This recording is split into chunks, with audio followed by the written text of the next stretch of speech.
Сәлеметсіздер ме оқушылар, қазақ әдебиеті сабағы. Бүгінгі сабағымыздың тақырыбы Ахмет Байтұрсынұлының егіннің бастары деп аталатын мысал өлеңімен танысатын боламыз. Оқу мақсаты әдеби шығарманың жанрына қарай фабуласы мен сюжеттік дамуын сипаттау. Ахмет Байтұрсынұлы кім деген сұраққа жауап беретін болсақ, оқушылар алдыңғы сабақтарда өттік. Ақын, әдебиет зерттеушісі, ғалым, түркітанушы, публицист, педагог, аудармашы, қоғам қайраткері екен, балалар. Және Ахмет Байтұрсынұлы қазақтың тұңғыш лингвистикасы мен әдебиет танытқышының негізін қалаушы екен.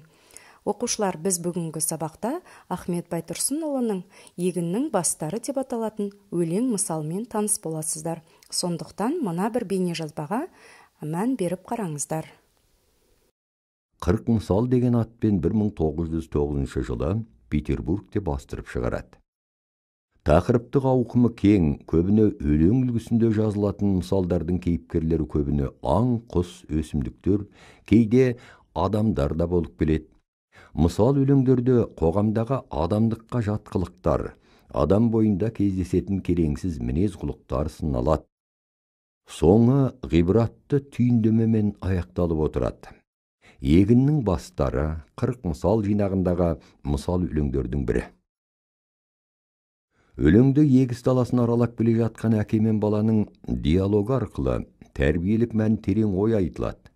Бастарын төмен салып иіліп тұрған бидайлардың ішінде жалғыз-ақ бір ғана түп бидайдың басын көкке көтеріп, өзін өзгелермен тең көрмей шікірейіп тұруын әкесі бидайдың басында бірде-бір дәні болмағандығынан деп түсіндіреді. Шығарманың өзекті ойын автор әкесінің баласына айтқан осы бидай сияқты басын көкке көтерген тәкаппар, бірақ іші қуыс адамдар көп, мұндайды үлгі тұтпа деген ақыл насихатымен түйіндейді. Бейне жазбаны көріп болсақ, балалар, оқулығымыздың 88-ші бетіндегі егіннің бастары деген шығармасына назар аударамыз. Бір адам жас баласын жанына алды, екеуі сайран етіп кетіп қалды. Қыдырып әрлі-берлі жүрді дағы, егінші егін еккен жерге барды. Аралап әр егінді қарап жүрді, кез еді пісіп болған егін түрлі. Бастарын дәнге толған төмен салып, бидайлар бейне тағзым етіп тұрды. Міне оқушылар, бұл мысал өлеңнің бастауы. Қалай ойлайсыздар, ары қарай не болды?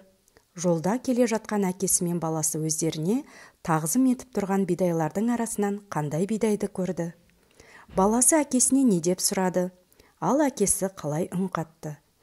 Мұндай бидайлар қазір өмірде бар ма?